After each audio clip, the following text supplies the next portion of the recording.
Welcome to another episode of Pilots Say What, where we hear what pilots have to say.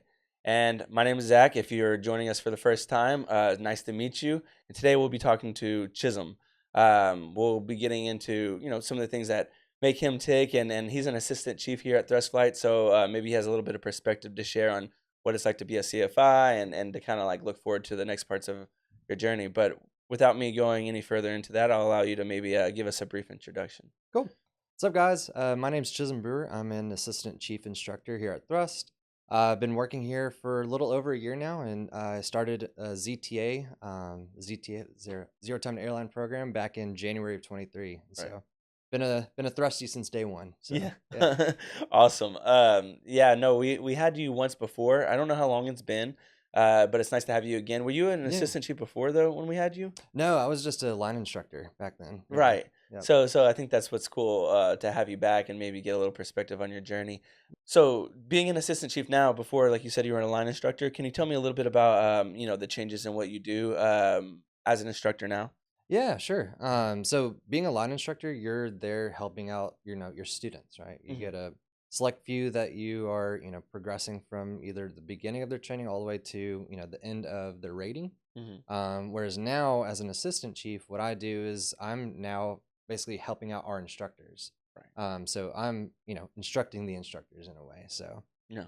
but it's Makes an sense. awesome job. Like, absolutely love it. Yeah, I'm curious, with because it makes sense that we have a lot of instructors these days, and we have a lot of students. Yeah. So to kind of keep people on the same page, I'm sure that's part of why it's necessary to have someone round up the instructors and make sure that everyone's in line with each other, right? So I'm curious, what does some of that look like? I mean, like, how does what you do translate down to our students? Yeah, definitely. Yeah. So, basically, what my job is that I'm just a resource for our instructors. Okay. So, we have guys who are pretty seasoned that they know what they're doing, Hmm. but we might have some guys that this is their first day instructing, and my job is basically to assist them in any way that they need help, any advice, any guidance.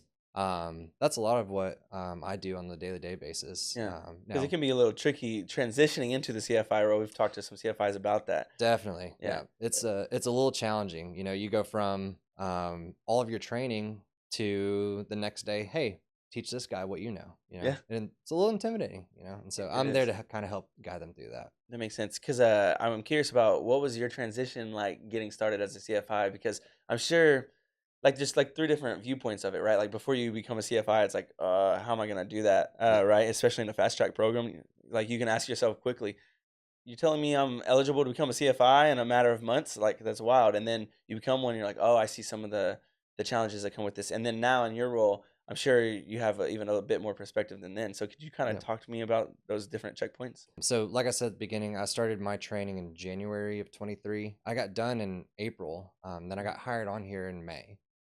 So, um, That's nice. That's fast. yeah, it was pretty nice, for sure. And our program now, like, they get through it a lot quicker than I did. Because back then, that was when we didn't have EOC authority. So I had to go through Mm. all the check ride weights and all that kind of stuff. Mhm. But yeah, whenever I first got hired on, I talked to most of my previous instructors. I was like, "Hey, man, did you feel like you knew what you were doing when you first started?" And they're like, "No way, right?" Right. Now, with that being said, you are a skilled instructor. Yes, You've yes. passed through the ratings. You know what you're doing, and at first, I was very intimidated.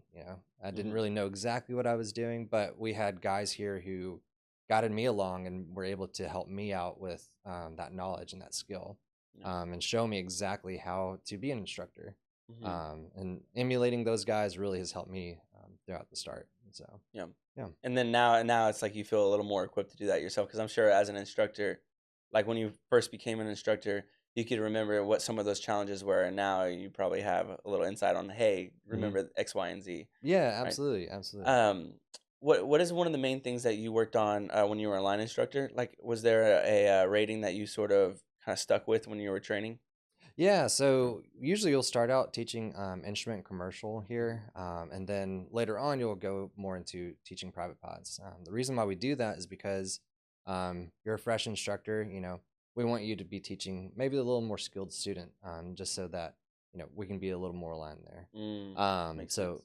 I love teaching instrument. That's probably my absolute favorite. And you can ask a lot of instructors that they'll probably say the same thing. Yeah. Because that's what you'll be doing at the airlines is, flying instrument. And so, Yeah. but I love teaching instrument commercial. Now I teach mostly CFIs, which is really, really great. So I'm teaching the future teachers in Yeah. a way. And no, I can imagine that. I really like breaking down things. I mean, one reason I like doing this podcast is because I really like breaking things down to be understood by whoever needs to hear it. Yeah, yeah, I like translating things, and I yeah, think having that conversation with other instructors is pretty cool. I can yeah. imagine, anyways. Two things. You mentioned the EOC authority. Would you mind, just for the people who may not understand what that is, do you feel comfortable kind of explaining that? Sure, definitely. Mhm. So EOCs or end of course exams, right, is Mhm. very similar. Really all it is a check ride. So in a normal school or Part 61 school, you go through your training, you meet the requirements for that training, and then you go to a check ride with the DPE. Right. Now, the problem with that is that sometimes that wait can be super, super long. Hmm. You're talking some schools have 4-month waits until you get done with your training until you can start flying with a DP. Yeah. Now, EOCs, what those are, they're in-house examining authority. So that allows us to be able to really help streamline the process Hmm. and make sure that our training and our students can get done with their ratings in a very time-efficient manner. So EOC times can be, a day to maybe up to like 2 weeks, maybe. So just weather dependent. I want to press back a little bit on two things because I'm imagining as a listener, right? And maybe I'm a first time listener, or maybe I don't understand how a lot of this works. I may hear like, "Oh, your new instructors are teaching your new students and things like that." And would someone have a concern about like whether or not, oh, can they properly like teach students? What would you say to that if someone was worried about someone who's kind of green themselves teaching other people? What would you say about that? Oh, yeah. So when we bring on an instructor to work here, Yeah. we we know that they're qualified, Mhm. right? Um, most of our hires that we do are in house, so they're previous students that started from day one that went through all of their training Right. up to the hiring process. So we've known these students really for a long time, and Mhm. we know their capabilities and their skills. And so they're very qualified individuals. Right. They know their stuff, and we know that just because of their previous training. Right. Because we've been there with them from like day one, which Right. is like a really cool thing to see. So personally, I see. I mean, I think this is in every industry or any culture, industry, skill set. Um, there's always going to be a transfer of knowledge, Yeah, and typically you don't get the person who's the best pilot in the world who's going to teach the newest student because they have other things to do or other people to teach. So I think this is a natural. I think this is pretty natural the way I see it, though. hmm Hey, I'm handing down what I learn. I hand down what I learn, and the same way you're giving CFIs what you learn as a CFI, and I think it's going to continue to be that way. It's you learn from people you're around, and I think that's probably a more relevant and natural way to learn, yeah, anyways. So absolutely. I think to me, I'm always curious if people wonder that, like, hey, is that the right way to do it? But and never everyone in aviation tends to understand that, like, as long as you're in a community and there's some structure, and we're regulated by the FAA, so Yeah, that's what gives us the examining authority as yeah. well. So that's why I wanted to go to that next too. Um, like, what gives us the ability to have examining authority? So it's a little bit of a process, right? Hmm. So we are a Part 141 school, which basically means that we have a set curriculum that we follow Hmm. and a set syllabus that we have, right? Now, for us to do examining authority, we send a request to the FAA to say, hey, here's what our program looks like. Here's the success we've had with it. And we want to be able to have that examining authority Right. and to not go through the weeds of it, but basically they do a check on us and see, are y'all really that great of a program, right? Hmm. And then they finally can see that, and as they see those results, that's what allows us to have that examining authority. That makes sense. Gotcha. Okay. Well, thank you for explaining all that stuff. I wanted to kind of go there for listeners and viewers. I want to pivot a little bit and ask you: do you get to fly as much in your role now as you were before, or are you happy with how much you get to fly? Yeah, Yeah. I'm very happy. Like this is an awesome job. Like Yeah. I kind of joke around that like I don't actually work. because I just enjoy it so much. That's awesome. And my flying now, it's a little bit less. I do a lot more of the manager style Yeah. type of day to day Hmm. aspect, but I still get to fly, which is great. Yeah. So I do stage checks, and I still have some students that I fly with. So it's every day's different. Yeah. But still get to go out and fly, and Yeah. yeah, it's great. That's nice. And I guess I like to ask that because it seems like a common denominator, at least of the people I talk to, which are mostly at Thrust, but um, everyone just really loves the flying. Yeah, It's still like that's still like the core part of like I like to fly. yeah, yeah, definitely. What's your favorite part about flying? Is what I want to ask you. I know it's like Yeah, super yeah. broad. Like how do you answer that? But Yeah, so my couple previous jobs that I had were, I don't know, they weren't giving me a great drive. They weren't giving me a great motivation in life, right? hmm Whereas flying, I feel like you get to your office is, up at 4,000 feet, for us, yeah, and eventually down at the airlines, it's going to be 35,000 feet.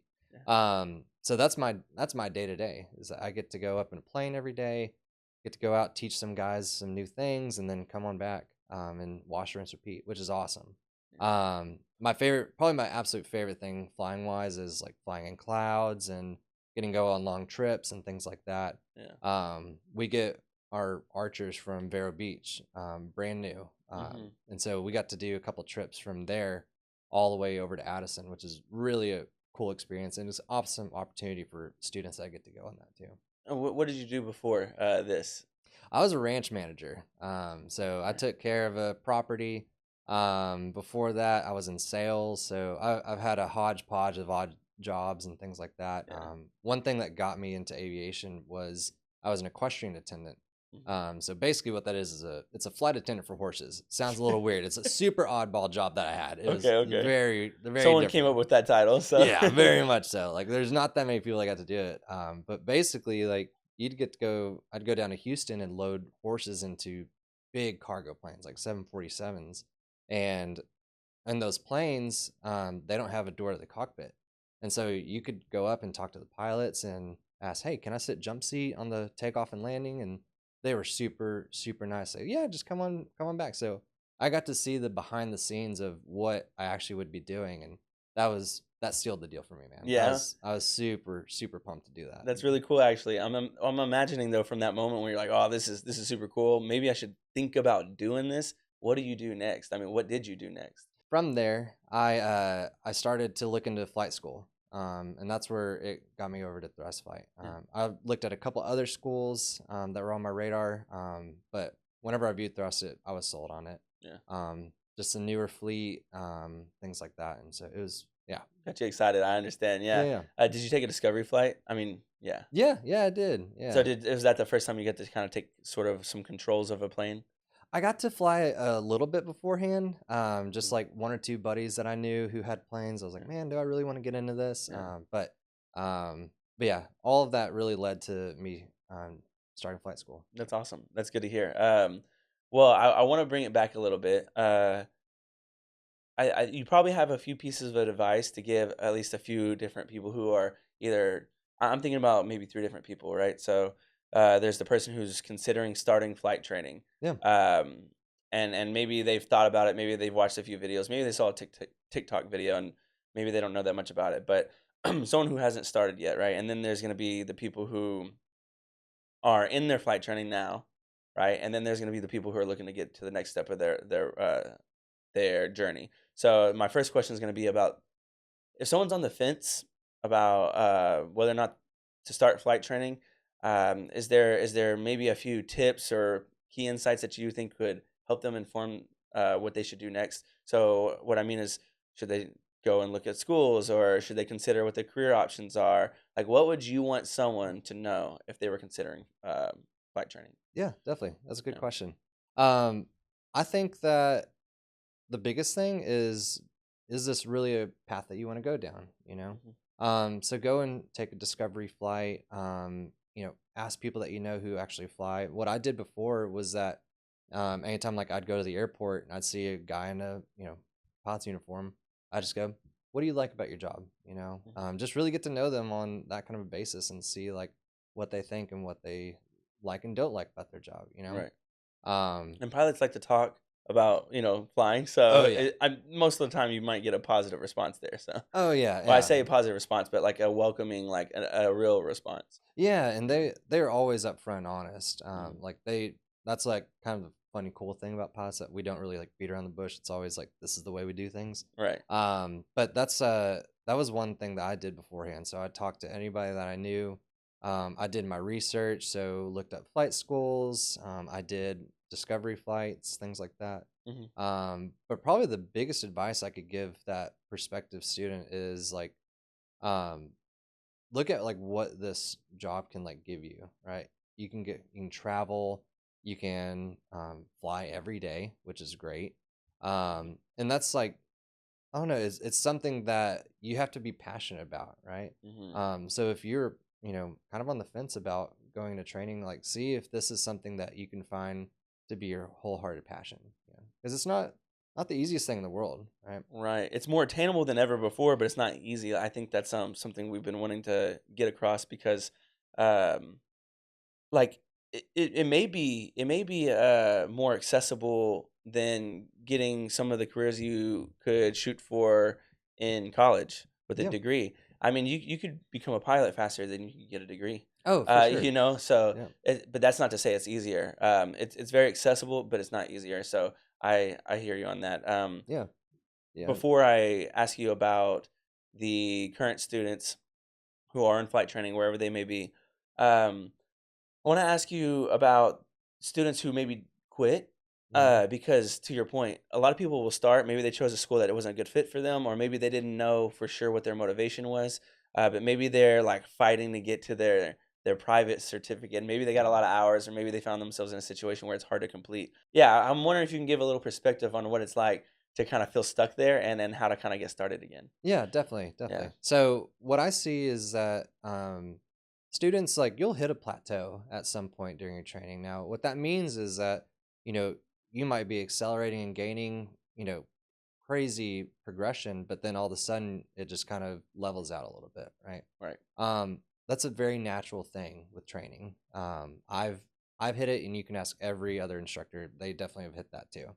Hmm. Now the big thing that I think is if you if you aren't motivated and not finding that drive, right? That's a big part of, what allows you to hit that plateau. Right. So you really need to, dig deep within and see exactly like, why am I flying? Why do I want to do this? And, that's really going to give you that answer. Hmm. Now with that being said, I think students that kind of hit that level can feel a little discouraged, and I always tell my students like comparison is the thief of joy, right? Right. Because you'll start out training with others, and some are sprinters and some are marathoners, right? Right.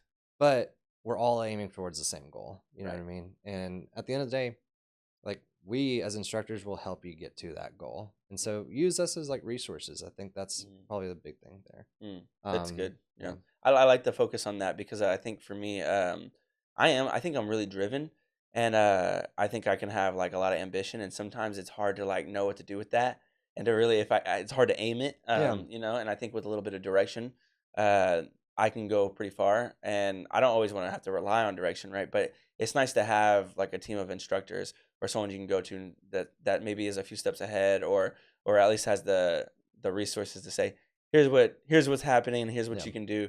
That's nice. I think we've mentioned a few things here Mhm. that I now want to just let the viewers know. I really am excited to share with you guys because we've been doing this for maybe a month or two now, but we do have a finish line program. So I've talked to a lot of people who have transferred here, and we've talked to a lot of people on the phone who are interested in coming here. A lot of times, students who get stuck in their training are kind of getting stuck in the bureaucracy of trying to get that check ride. Maybe there's a long wait time and things like that. Uh, and they can't transfer schools without losing all their progress or starting over in a new program, wasting all their time and money, and pick up where they left. They can't transfer schools typically very easily. So, with the Finish Line program, what Thrust does, and other schools may offer something similar. So call around and ask. Don't just be scared to ask. But what Thrust offers is if you have a lot of hours and you still haven't gotten your certificate for your private and you're looking to continue your flight training and you know you're career driven, you can go ahead and give us a call, ask us about the Finish Line program. We'll explain to you how we can get you past that certification instead of waiting months and months like you have been, instead of quitting. Or if you have quit, you can start again. Um, but we just want you guys to know there's an option for you. That's all. I don't want people to feel stuck. Yeah. Yeah. I actually would love to talk a little bit about that. We kind of have some good news in that regard. So Okay. we've had a couple of our Finish Line program students that have joined Thrust just in this last month. Two have already finished Right. their rating that they were stuck on. And now there's actually one student who he was waiting on his private check ride for forever and joined the Finish Line program. Now he's already done with instrument just after a month, which is Wow. huge. Like that's super, super quick. Yeah. So that is a really awesome thing to see that these students that were stuck are actually now, crossing that finish line and progressing in their training. I think that's nice to see as someone like just from human to human, someone who loves aviation, loves flying, to another person that you know is driven enough to transfer schools and figure it out. It's Yeah. cool to see someone not to see them get stuck, but see someone who is stuck get past that hurdle. I Hmm. mean, that's the underdog story for me. That's the Oh like I'll yeah. cheer you on kind of story. Yeah. So that's nice. Thank you for sharing that. I remember talking to one of our first students that came in through the finish line, and he talked about having like I don't remember how many hours he said he had. I mean, like 80 something hours, I Yeah. think, in private, but still didn't have his cert. And then he got here, and I think it was like 5 days later, had his Yep. cert or something. I think Yep. that's what we were saying we do is 5 days. Yeah. So that's cool. Do you have any advice for students who are in training and are kind of looking to get ready to become a CFI? What Mhm. kind of behaviors? I mean, I know at Thrust it's pretty competitive, so maybe you can speak from your experience here. But just generally, what are some of the things that would make someone a good CFI that they can start thinking about as a student? One thing that I really like to make a big focus on with CFIs is that, you know, you go through your private and commercial training and, it might be very quick, but with that being said, all of that knowledge that you gain in those two ratings, those are going to really help you out whenever it comes to Mhm. CFI. Because once you get into CFI, basically the question is like, all right, can you teach me like exactly what you just learned in those two Right. ratings?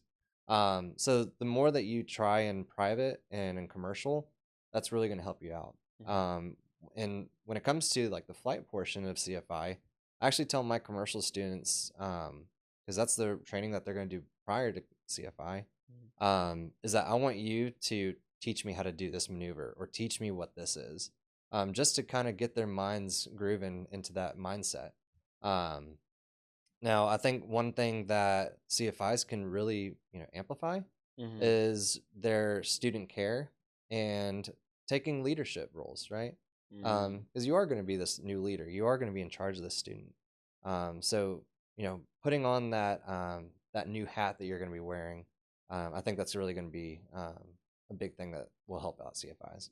I gotcha. It's a kind of starting to think like what a CFI would think like Yeah, ahead of time and thinking about what it's gonna take to translate an idea and kind of be confident even because I know yeah, moving seats can be a scary thing. CFIs always talk about the first time they go up with a student how it's different to be the one that's looked to for the answer instead of looking to someone for the answer. yeah, exactly, It's a exactly. different proactive mindset for Yeah. sure.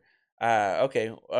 Then lastly, I'm curious. So what kind of resources do you use, to kind of help you now? Because you're in a position of leadership. Hmm. People are going to come to you for answers.